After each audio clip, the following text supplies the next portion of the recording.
good at that. I tend to get hyper focused. So we are recording now. So that's good. One last thing on the consultant services, the RFP for those services is out on the street right now. You can find a copy of it on our website, and it is due, I think, the 26th of June. I'm going off the top of my head, towards the end of June, I think. I can't remember now. I'm sorry. I shouldn't have said that. Clint's shaking his head. So I will find that out before we end, and I'll give you the correct due date for that. 24th? 24th. Got it. Thank you. Oh, okay. Oh, tomorrow. Okay. Tomorrow. Got it. Tomorrow of May. They definitely want to get me out of here. Okay, there we go. All right, I'm going to go ahead and take a second here to share my screen. And I'm going to, actually, that's not the one that I wanted to share. So let me stop sharing.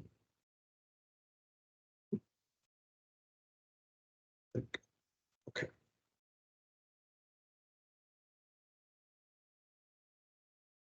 All right.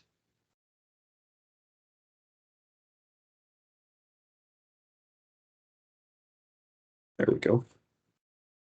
Okay, can everyone see that? Jean, can you see that? Diane?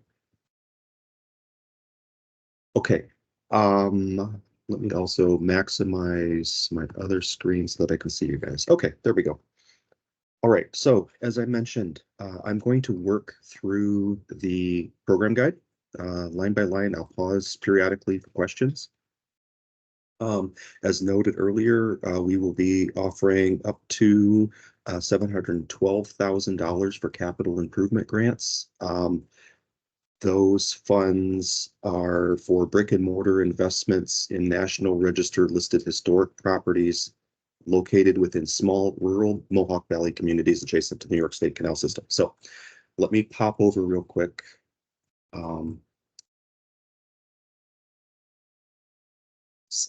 Sorry. The share screen, come on. What's this? I want to switch over and show the regions, but I can't. I'm gonna have to stop sharing just to click the button. I'm sorry.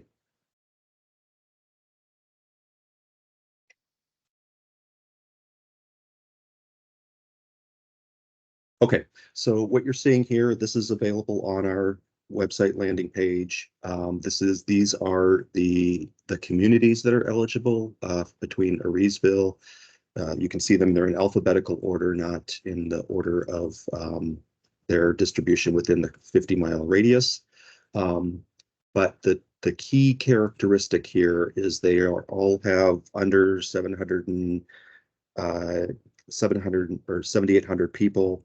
They all, for the most part, have a high poverty index rating based on the U.S. Census, and they, as you can tell, are small rural villages located within the Mohawk Valley.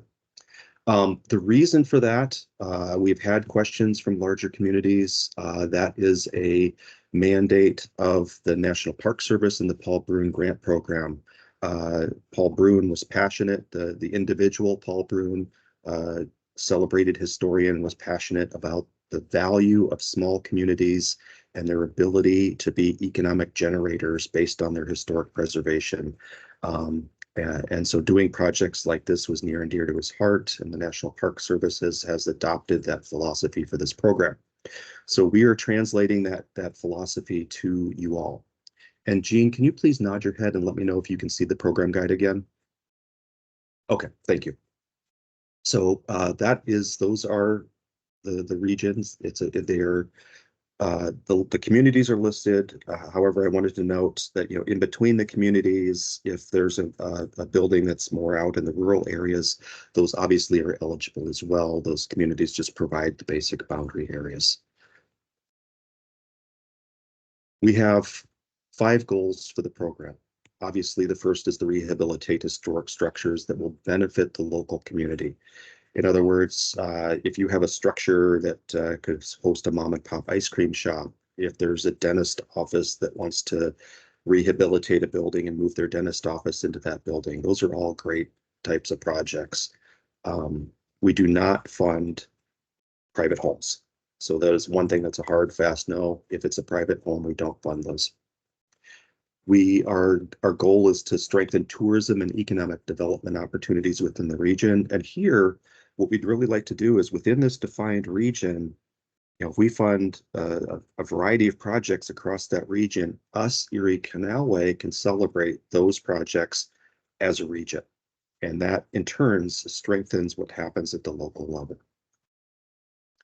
We want to increase the positive public perception of the local communities for the New York State canal system. So both the communities and the canal system. We are within the Mohawk Valley. People are not right on the river. A lot of the times, the towpath era canal is not there anymore. We want to reconnect people with today's living canal system and value it as a resource. Aligning with other historic preservation, Main Street tax credits, both federal and state, and other waterways initiatives like the LWRP, other DOS types of projects. Very, very strong proposals would include those types of initiatives as well. And we want to finally have communities committed to the region, to investing in their historic infrastructure and their local infrastructure. So we would like to see these properties be inspirations for others to do the same thing. I'm going to stop right there. So for our goals, anybody have questions about the goals? Or the Park Service, the funding, et cetera? I'll get to more of the funding details at the moment, but. And there aren't any questions in the chat at this point, so I think you can keep going. Okay, here we go. So this is new for Erie Canalway, our deadline. Our deadline is rolling. As you all know, the program opened April 1st and concludes October 31st of this year. And we will accept applications on a rolling basis throughout that process. That is very different from our other grants programs, so please be aware of that. Where you have a deadline, you have to get it in, and it's all done there. So we will review applications as they're received, and we will make awards for qualifying projects. We have a very strong review process that I can talk about in a little bit. Our funding thresholds requests may not be less than $50,000 nor exceed $100,000. And I just want to pause for a moment here and just note, please don't go under $50,000 and think that you're going to have a stronger application because you don't want as much money. That happens in these grant programs all the time. We won't fund you. We really want to keep you between those thresholds. And then same with the $100,000, please don't go over the $100,000 threshold. If it's a great project, we might cut you back to $100,000, but please, we do ask that you do that. And same with our other grants programs as well. I would just note that. The match, we require a 25% cash match of the project total. So for example, if you have a $100,000 project, you're going to request $75,000 from us and $25,000 in cash for the balance of the project. That's your project total. We do not accept in-kind with this particular grant program. Please be aware of that. So please make sure it is a cash match. That cash can be a variety of things. It can be state funding, it can be private cash, it can be community foundations, it can be your own cash, etc. The only thing it can't be is federal. We cannot accept federal cash as grants as match. I apologize. So some of the things that we fund, when you first take a look at a $100,000 grant request. So if you want $100,000, you've got a $125,000 project at a minimum.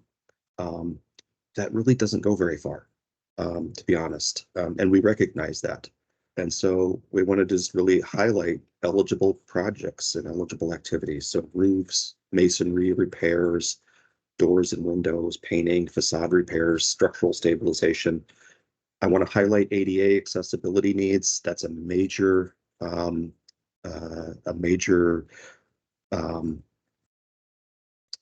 area of interest for Erie Canalway in particular is providing ADA access both in this program and then more broadly across our program areas. So, anything that has ADA access for these historic structures is great.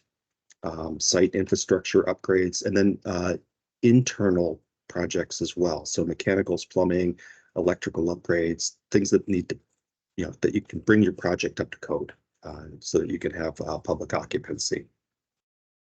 That's not an exhaustive list. We recognize that there are some things that we don't fund. I think I get to that in a little bit, but things like roads, landscaping, driveway repairs, things like that. None of that is eligible, but these structural pieces are eligible. Your pre-development, in other words, your engineering costs and administrative costs may not exceed 20% of the total project costs. That doesn't mean that you can't have more of those costs, the pre-development cost in particular. It just means that, if you come into us with a 75% complete bid package, that 25% to get you complete to 100% and out to bid is it can't exceed the 20%. So that's what that means. Obviously, there would have been done in that scenario. There would have been work done prior to that. That doesn't count here. It's just what you're applying for. We do need 3 bids. They do not need to be submitted as part of the application package. I want to reiterate that. You don't have to show your 3 bids as part of the application package, the bids for the work. But we do need to see 3 bids at some point in the project. And it needs to be, the selected bid needs to be the most advantageous bid. That's not the lowest bid, it's the bid package that gives you the most advantageous project.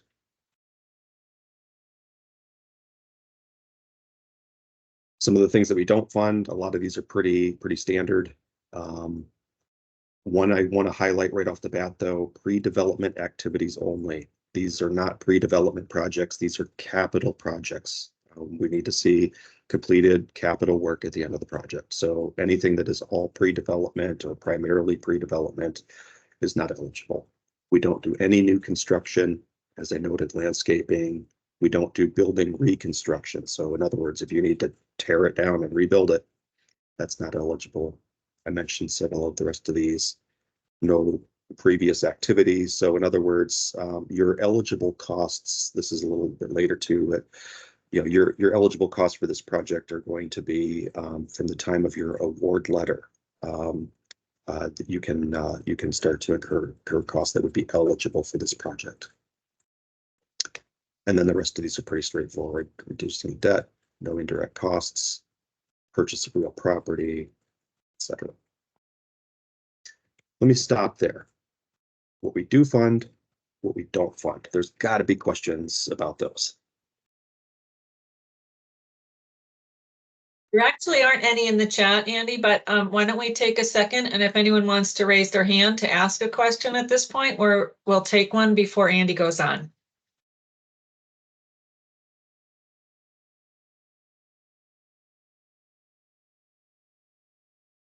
Okay, here's Marcia. Why don't you unmute and go ahead? Hi. So my question is, are these funds a business that is already, up and running can submit a request for any of these funds? Absolutely. So yeah, as long as you're, like I said, if you're in a dentist office and your dentist office is in a National Register listed building, then you are eligible for these funds. And Okay. This is one of the very few grants programs where private individuals are eligible. Okay, So, thank you. You're welcome. Other questions? It's Sharon. Can you hear me, Andy? I can, Sharon. Hello. Hi. I think I answered my own question in my head, but just to double check, past used toward any of the items that can't be funded, that still can't count as cash match, correct? Like if you were buying, where did I see it? Purchase of real property. You know, if you were in the process of buying the property that you're putting the grant in for,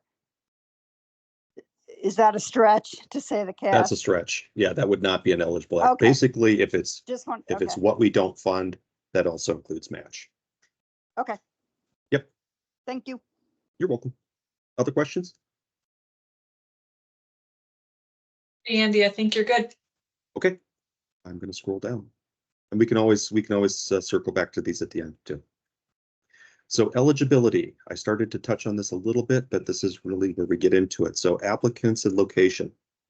This program is open to private, public, and nonprofit owners of historic properties and communities located immediately between the villages of Frankfort and Tribes Hill within the Mohawk Valley and Herkimer and Montgomery counties.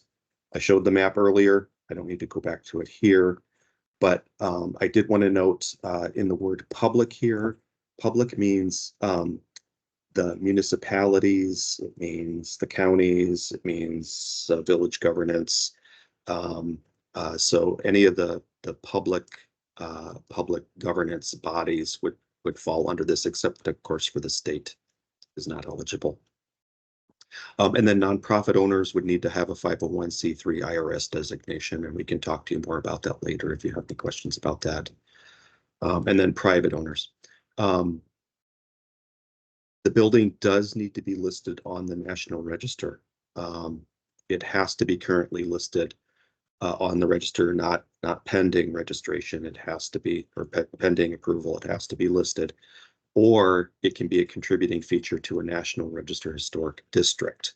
And we can talk a little bit more about that, but a historic district, for those of you that don't know, would be like an 8 square block area of a downtown.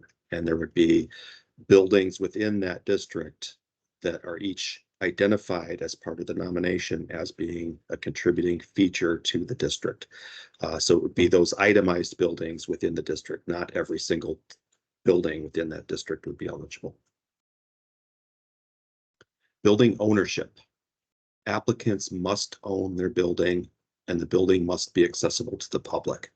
So as I noted, you have to own your own building, but private individuals can do this as well. So any of these organizations that apply have to physically have the deed in their name for the building.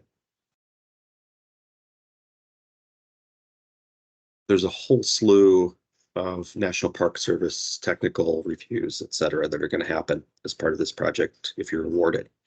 So I'm not going to go through all of this here, but some key pieces is that you're going to have to submit, if we come to you and say we'd like to award your project, the first thing that happens is we'll come to you and say we'd like to award you, please provide these specific documents, and they're going to be photographs and some other pieces that we send to the National Park Service. They're going to start a technical review and make sure that your project meets certain criteria, and then they're going to come back to us and say, you guys are eligible to go to contract with them. So we can't physically award you until we get that authorization from the Park Service. The second time that you're going to have Park Service interaction is at the 75% design stage. So once your project reaches that stage, your engineering drawings, et cetera, or other documents all need to be submitted by me or the person who takes my position to the Park Service, and the Park Service will review those. They may request modifications, and they will come back with any request for modifications, and those will need to be addressed before the project can advance to final stage.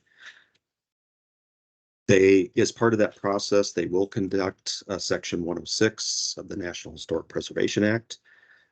And they will also conduct a NEPA, a National Environmental Policy Act.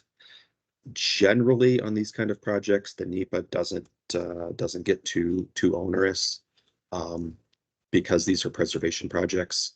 But the 106 may take a little bit of time. And the Park Service does have, I believe it's up to 90 days to respond. In that, so there is a time commitment here on these. I'm going to stop right there. Any questions on the National Park Service technical reviews?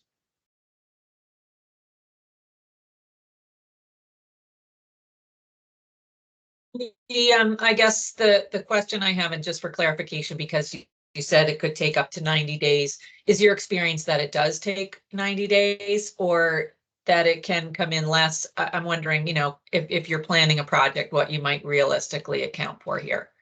Yeah, I think if you're doing a simple window replacement, I think you're going to come in much less than that. I think if you're doing a substantial facade restoration, and this is part of a $1 million project, it may take quite a bit longer. So it really kind of depends on the activity, the work, the level of modification that would happen with the building. All right, thanks for that clarification. You're welcome. Okay, we can circle back to any of these again at the end too, so I'm going to keep moving. I've already touched on match. We do need the projects to be complete before July 2026, excuse me. It's so these are, even though there's delays from the Park Service, these projects need to be fairly ready to go once the awards are made. So and the authorizations are provided. So that is our general deadline. That is partly based on the grant that we have. Our grant expires with the Park Service a couple months after that. So that gives us a little bit of a cushion to finish up our grant as well as yours. We will make payments to you in installments upon review and approval of contractor invoices by the project's professional consultant, and that professional consultant can also be, you know, qualified municipal employees. A lot of times municipalities have their own team that works on buildings, etc. That's totally appropriate. We will reimburse you for 75% of the qualifying project cost. So if you give us an invoice for $10,000, we're going to give you 7,500 of that. And then we also will retain 10% of the grant award at the end. So whatever the 10% is, that will be held at the end before completion of final sign off. Questions about that? Thanks. Paul, do you want to go ahead?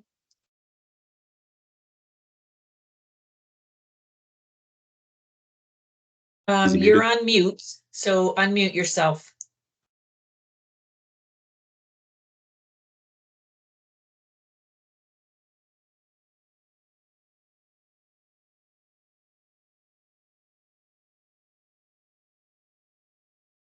Paul, Yeah, Paul, do you want to put your question in the chat or we'll loop back around, but we can't hear you? Okay, he tried. So try putting your question in the chat, Paul, and then I'll read it out to Andy. Okay, while Paul does that, I'm going to move down to the next section here, and then I'll answer Paul's question once it's in. So in addition to our goals, we have some program priorities. The organizational investment and project feasibility. So as we start to look at these projects with an eye to what we want to fund, these are going to be kind of the top tier pieces that we keep in our heads as we're reviewing projects. So project feasibility. Strong applications will include clear and tangible evidence of the applicant's overall investment in their project, including your organization or your personal capacity, strong planning, clear financing if it's required, and detailed plans that describe very clearly what the activities are that you're asking funding for. Population and poverty rates. As noted earlier, this is a program within small rural communities. I've already gone through and done a Census Bureau poverty rating on each community within the Mohawk Valley's service area, and there's only two that do not exceed 10% poverty rate, which is a true poverty rate. Most are greater than 15%. But these are in areas that have one of our goals is to service projects in areas that need support. I mentioned the tax credits and et cetera earlier. You don't have to do this. If you don't go after a tax credit, et cetera, or include one of these programs in here, that's okay. You might want to just make a note of it in your narrative as to how it doesn't matter. You know, if you're just doing a window restoration, it may not make a difference. And that's perfectly acceptable. So, you know, those kind of things. So these are for larger projects, but the tax credits may be a benefit. So at least take a look at those and see if it'll fit your project. And then minority and women-owned businesses. This really comes into your contractors. So if someone is in your area, so the New York State, first of all, the New York State program has a great list of minority and women-owned businesses on their state contracting system. So you can find these individuals very easily. We can help you find that. We can point you right to it.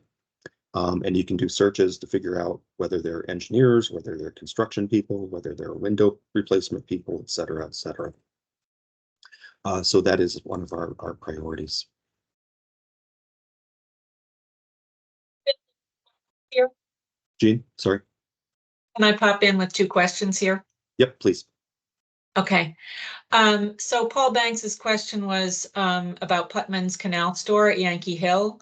It's about to undergo what was expected to be a complete exterior restoration, but we are coming up short on budget. We have design docs and a bid estimate.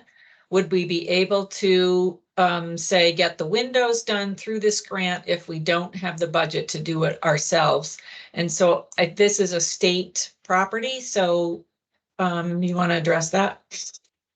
It's a state property, so and I think if I recall, I think the application would have to come in through a friends group. So it is eligible, but it would need to come in from your friends group. At least as the you know what, that's a good question because there's the ownership piece of that too. Paul, let me think about that. I want to make sure I give you the correct answer. So let me backtrack a little bit. Let me think about that. Let me ask some questions offline, and then I will circle back to you because you do have that ownership piece. But I do believe it would be eligible through the Friends Group. But let me just confirm that with the Park Service. Okay. And Andy, also the actual Yankee Hill Lock Place is a bit east of Tribes Hill, not part of our site that has 15% or greater poverty rate. So that might be something also to look at. Okay, thank you. I'll take a peek at that. All right, I can make a note about that. And we have one other question. Does the applicant need to show in the application that they can finance the project while they wait for reimbursement and retainage? Bank letter, bank account, etc. Thanks. Yeah, if you are planning on doing that, then absolutely you want to show us that. The more you can demonstrate to us your fiscal solvency and your ability to finance the project, to manage the funds of the project, the stronger your application is going to be. I can't say that enough. Don't skirt around your finances on this. You want to be upfront and clear about exactly how you want to do this. So yeah, please do let us know that that's your plan. If you have the cash in hand and you're able to make that work with the 75% reimbursements, you can let us know that too. That's great. And there's a budget narrative section. I encourage everybody in that budget narrative to be as upfront about everything as you can. When I review grants, the very first thing that I look at is the budget and the budget narrative, because it tells me everything. It tells me what you're requesting, tells me what I'm going to pay for, and it tells me how you're going to do the project. So be clear about your match sources, be clear about who they are, you know, what state the matches are in, if it's requested, if it's pending, if it's secured. So the same question about bank loans applies to a community foundation grant. Have you applied for that grant? Have you received confirmation that you've been awarded?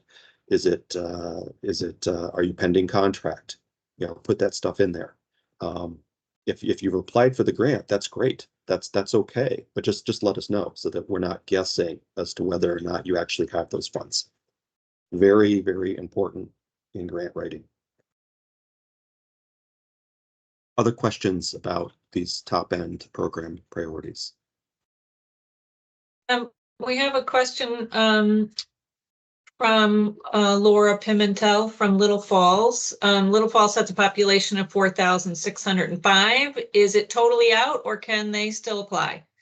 Absolutely. Absolutely. Yeah, 7,800 and below. So so absolutely Little Falls can apply. Great. Okay. So our application, evaluation, and award, this is fairly top level here, but we wanted to just give everybody a sense of how we're going to be approaching these grants and looking at these. I'll start by saying we have both a quantitative and a qualitative approach to the grant making. So it's not just based on one, it's based on both a score as well as a discussion within our committee. So once the applications are reviewed and scored, the first thing that's going to happen is me, before the end of May, or the person who takes my place, will do a preliminary evaluation to make sure that your project is eligible. It's pretty straightforward. Is it an NR building? Is it listed? You know, is there a number associated? Et cetera, et cetera. Is it within the service area? You know, does it meet a series of criteria? They're pretty straightforward. If it meets all of those requirements, then I will forward it to the grant review committee, who will remain anonymous. We don't make it known who they are, but I will say that they are all professionals who are very, very familiar with the Mohawk Valley. They are historic preservation professionals, they're economic development professionals. They're a mix of both the public and Erie Canalway staff. So, so a good group of people will be looking at your projects. We'll have a total of 100 points available in our scoring system, and you'll see some of these down below. A score of 75 points or greater means that your project is fundable. Doesn't mean that it's been awarded, it means it's fundable. So that's part of this rolling application process. So we'll go through, we'll score these. If your average score from all of our reviewers is 75 points or greater, then we'll take it into consideration for further funding and discuss the project amongst the committee to make sure that everybody's comfortable with the project before letting you know.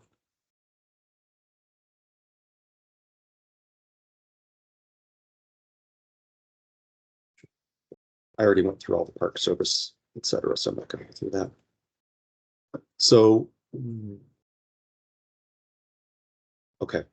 So this is an internal piece. This number 4 does not, this is not part of the National Park Service scoring, but it is required as part of our federal contractual obligations with 200 CFR, which is the legal document that guides everything for this grant program. So one of the things that Erie Canalway will have to do before we fund a project is to do a risk assessment.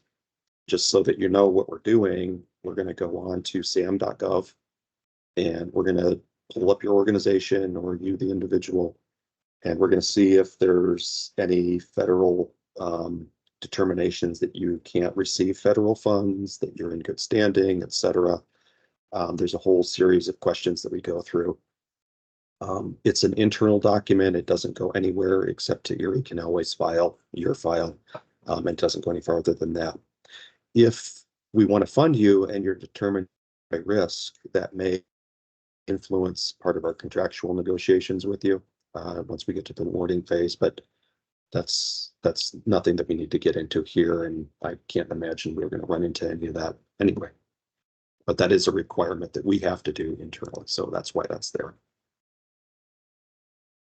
So I've already announced this. Once we have the NPS approval and we've conducted our risk assessment, then we can start the contracting and go from there. And I've already gone through that.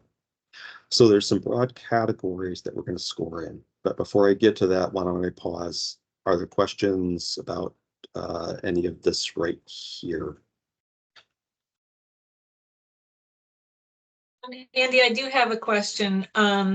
If an application is submitted early enough and not initially awarded, can the applicant reapply before October 31st deadline? Absolutely. And, I think part of that process is, I can speak for myself because I won't be here, but we would be happy to speak with you about your project, where it can be strengthened, where it can be improved. And we can talk about the best way to reapply, whether it's, my guess is in most cases, if these are, if it's a project that we'd like to fund and it's missing some material documents, material pieces, those are things that you can probably just submit to us. If there's some budget information that's not clear, you can resubmit the budget to us and we can continue to look at it. It also doesn't mean that just because we receive an application in April, that doesn't mean that towards October, we wouldn't end up funding that for a variety of reasons. So I don't want to just say that we won't hold some or that there isn't a larger process involved. This is a new process for us. So I want to just be clear that we kind of reserve the right for when and how we can reject or award any project within that time frame. Jean, any other questions? And no other questions at this time. Okay. All right, so I'm going to go through the scoring. So as you're writing your narrative, as you're addressing the questions that are in Good Grants, which is where you will apply the online platform Good Grants. And I could talk about that in a minute if anybody needs to. These questions that follow here generally are reflected in the application questions. So these are all important. So they all have their own scoring matrix within our scoring timeframes, et cetera. So please do address all of them. If there's one that you don't understand or need some additional information about, please give us a call. We can't tell you how to write it, but we can help you think through the process. So in general, first and foremost, adherence to the Secretary of the Interior standards for rehabilitation. And then the second, the project consultant, do they meet the selection criteria required by the Secretary's standards? Those standards are on our landing page. You can find them there. I want to say something about that. That sounds pretty strong. We also recognize that these are small rural communities, in some cases, far from larger metropolitan areas. And those standards may be hard to meet. And if they are, let us know that. It shouldn't necessarily preclude you from doing your project or from submitting an application if you're having trouble finding somebody with those standards. So please don't let that be a deterrent. And I just want to reflect too that from the conversations that we've had for the program managers with the National Park Service, they recognize that as well. They understand that within a small rural community, there may only be one or two people who do construction that can do windows, and that's fine. We just need to have a little bit more oversight on what type of windows are put in, etc. Mentioned the tax credits a couple times. So if you're not using a tax credit, don't just ignore this. Just pop in there a good solid reason why. It's not a requirement, but always better to address than not. So does the project reflect your actual needs? So this is really where something like a conservation assessment report from an engineer or from a historic preservation architect is invaluable. And if you have one of those documents included in your materials, because those documents will prioritize what parts of your project need to be addressed first. And that's how we think about that question. If your roof is leaking, that is your major priority. Painting your facade is not. So that's how we want to look at that. So that's a good question. And then that goes into the critical building needs. Is the project at a significant level of planning? So again, if you're just in the pre-development stage, this probably isn't a good grant for you. If you have $1 million project and you need to replace your windows or fix your facade, then this is a great grant for you, given the time that we have to award the monies. Is this building structurally sound and able to be stabilized or restored? Again, if your roof is shot, this is not a good project. And this, again, engineering reports, structural reports from an engineer are invaluable for making a strong case for these kind of things. Same with a preservation architect can do the same thing. Is the project easily accessible by bike or foot from the Empire State Trail or the New York State Canal System? This is Erie Canalway right here. This is what we do. Our whole job is the Erie Canalway State, the state trail system and the canal system. And we want these projects to positively reflect on these. We want to use these projects to ramp up the awareness of the public, visitors and residents for those systems. So can people get to your building? Can they get an ice cream pretty quickly from a boat launch or from the trail, etc.? It doesn't mean that we wouldn't consider a project, but that's pretty critical in how we think about these, because it's about us. And it's one of the few that is about us. So does it have a public use component? I've already talked about that quite a bit. Does it align with the local municipal comprehensive or organizational strategic plan? Again, making those larger connections with your community's planning. What kind of support are you going to have to do this? Is this part of a bigger project? Is there, et cetera?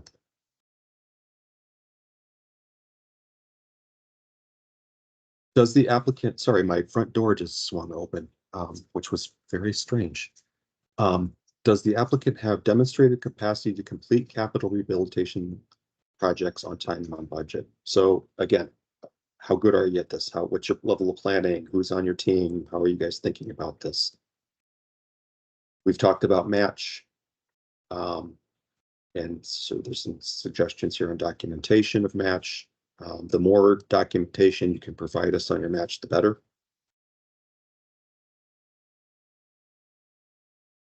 So does the applicant follow industry standards and approaches to leadership, financial management, and other municipal or private financing reporting and accountability? We've kind of touched on that.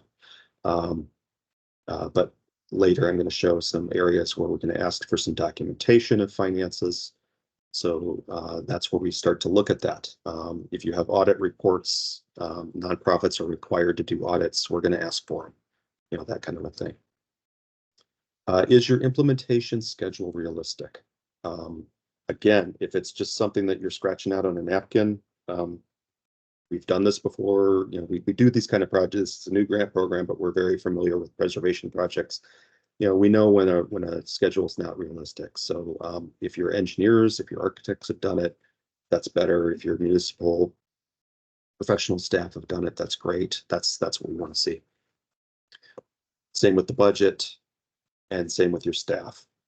So we want to see professional staff doing this. These are complicated grants. I'm not going to lie. The Park Service, they've got strict requirements. They're going to be looking for specific things, and having a professional consultant in the middle of your project is going to be invaluable for your ability to do these. All right, I'm going to stop at that one before I get to public benefit. Are there questions, comments, thoughts? I don't have a thought, but I want to do a time check for you because we have just over 10 minutes. It's 10:48, so I'm not sure if you have, how that impacts you, but I want to just share that. And we don't have the questions in the chat at this point. Okay, so I'm going to scoot through the rest of these pretty quickly. These are all pretty straightforward. So, and I'm actually pretty much done, but I think we're good here. So the public benefit, again, what's your contribution here? There's a lot of questions here. And we encourage you all to get after them. One thing I wanted to note was the third bullet. So, communities that are, 7,800, et cetera, or lower are all eligible. We do prioritize, given the nature of this grant programming and the nature of the funding source, we are prioritizing micro communities. That doesn't mean we wouldn't fund a project with 40, 5,000 or 7,000 residents. It just means that we're taking a look at the 4,500 or less and the 15% poverty rating or greater as some of our initial benchmarks for projects that we'd like to fund in areas that we'd like to support. And I think the rest of these are all pretty general. I mentioned before the application process. You will submit your application through goodgrants.com by following this link. It will ask you to register, and then you will complete your application within Good Grants. Everything is in there. You will upload your documents. There's a budget form in there that needs to be uploaded. I can show that in a second. But please make sure that that you're using that. We don't accept handwritten, faxed, hard copy submissions, none of that. And your photographs should be JPEGs. It'll note that in the application. It's a pretty straightforward application process. We've been using it for several years now for some of our other grants programs, and it's a pretty clean process, but we can certainly provide some technical assistance with that if we need it. Okay, I've gone through all of this except this bullet right here. Let me talk about this one real quick and then I'll be done. So in addition to you being the building owner, one of the reasons why you have to be the building owner is because of the funding thresholds between $50,000 and $100,000 grant awards. You are going to be required to have a 10-year covenant or easement, and that covenant or easement needs to be listed on the deed. Erie Canalway will not be managing that covenant. The New York State Historic Preservation Office will be holding the covenant and the easement. We are still waiting for some feedback from OPRHP and their legal office in particular on the covenant easement process. So we ask your patience as we continue to finalize that process with them. And then also please note that we will require a public sign at your project. That's part of the National Park Service requirement. We have a template that you will use. It's a fairly small template. It's a nice little sign. But we will ask that be posted at your project location as well. That's the program guide. As Jean says, I always tend to go overboard on my details. So there was a lot of information there. Thank you for your patience over the 51 minutes that it took me to go through that. I am happy to take questions now, and I'm happy to stay on after 11 o'clock to continue answering questions if need be. All right, great. For the record, I didn't say Andy always goes overboard, but this is a good time. I think for you, we welcome you to just raise your hand if you have a question. There's certainly time for us to address things that you have. And so one of the questions that is in the chat right now, Andy, is will this grant program be available in future years, or is this a one-time program? That's a great question. I sincerely hope that it's available in future years. What that format would look like, I don't know. And we would have to be re-awarded by the National Park Service. I will say that they have a pretty good track record of re-awarding other groups that have been successful in these programs. What I would caution against is whether or not it would be specific to the Mohawk Valley. And I say that because we have a 524 linear mile corridor with plenty of regions that have the same poverty and small community qualifications. So I can't say that we would do it in the Mohawk Valley again. We might, I don't know. I think the answer to that question also depends on you, because we need to show success with this program, that people are interested in it, that there's a demand for it.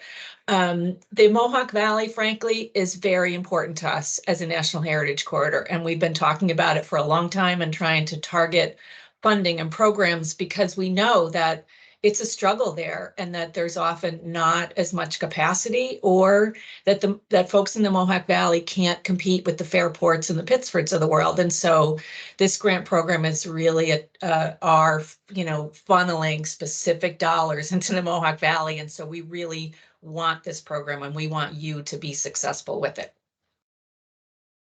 Absolutely. Other questions? Andy, I there's can't- not a question, there's not a hand up, but I want to ask the question, how soon might an applicant hear from us once they have submitted an application? Sure. So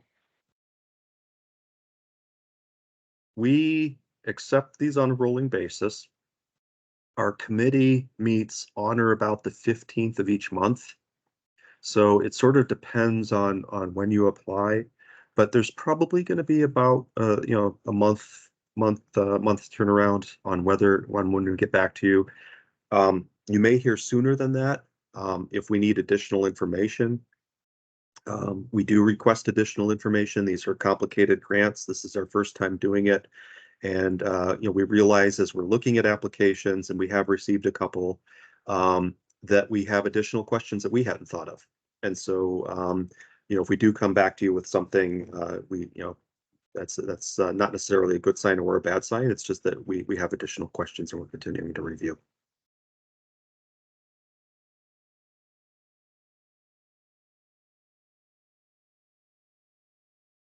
Do you want to take a minute and just look at the application with folks, since there aren't hands up at the moment? And we still I have a few do. minutes left. That's great. So I do have it open here. Jean, can you see the application? Okay. So a couple things I wanted to point out. This is where you're going to end up as you start to fill out the application. I'm not going to go through the whole thing, but there's two areas that I wanted to touch on. So these tabs across the top are your main navigation sections. Project description is basically all of your narrative. Applicant information is all about you. The budget I want to talk about very quickly. So there's some questions in here about budget. So one thing I wanted to note is there are three different areas where we ask the amount you're requesting, et cetera. Part of that's for our internal review process. Part of that's the redundancy is because we have different locations for this kind of information. Please make sure that your numbers match across the board. So if you've got a total in one section, make sure it's the same total in another section. It sounds pretty common sense, but it gets missed quite a bit. There is a budget template. You'll find it here. We ask that you use this budget template. It helps us review because it puts the information into a digestible formula for our grant reviewers and allows us to quickly access it. I'm going to click on it. It takes you to a Google Share document. This is it. You can add rows as needed. You might need to adjust the formula. It's pretty straightforward. What you need to do is go to File, go to Download, download it as a Microsoft Excel file to your desktop, and save it there. Don't work on it here and try to upload it. You can't do it. You can input information into it, but you can't do anything with it. You have to download it to your computer first. Once you've done that, then you can go back into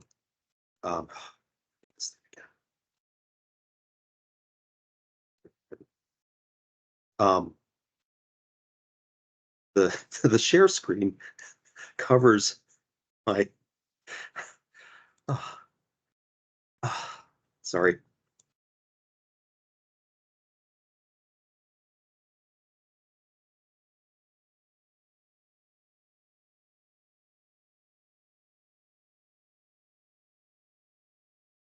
Sorry, the share screen keeps covering up the tab that I need to access and I can't move it. Okay.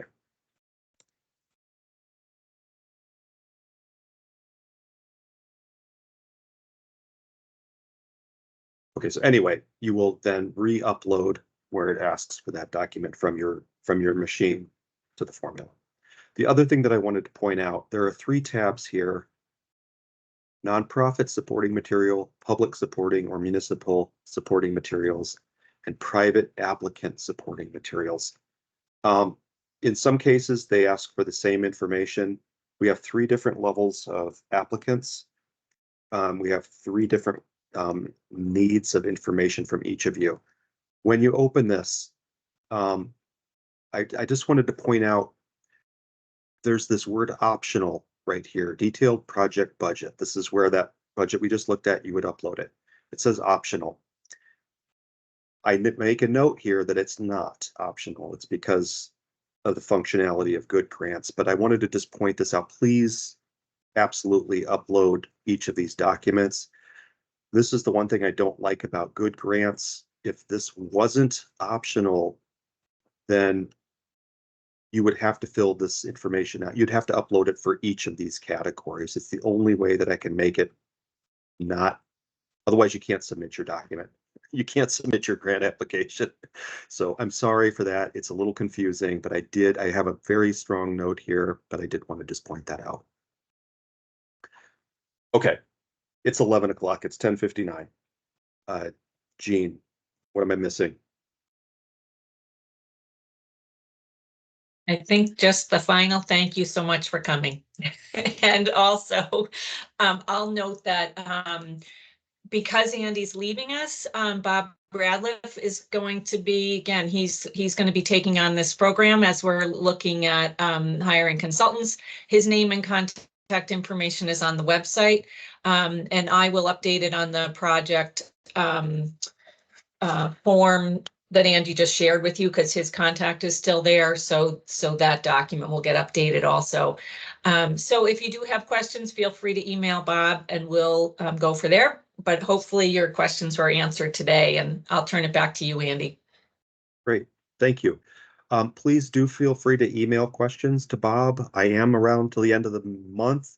I will say I'm on vacation, and I'm actually going to be in the Adirondacks, so I might not get to your question right away, but I will try as best I can. But copy both Bob and me, and I will answer. I think this is an absolutely wonderful program. I think it's a wonderful region to take this program to.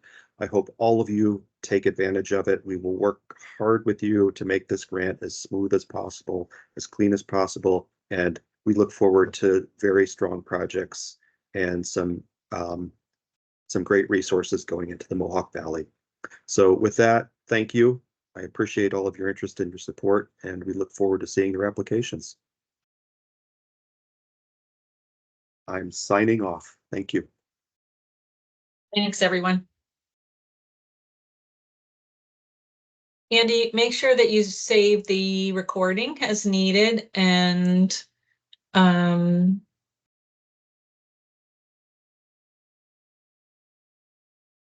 Okay, I just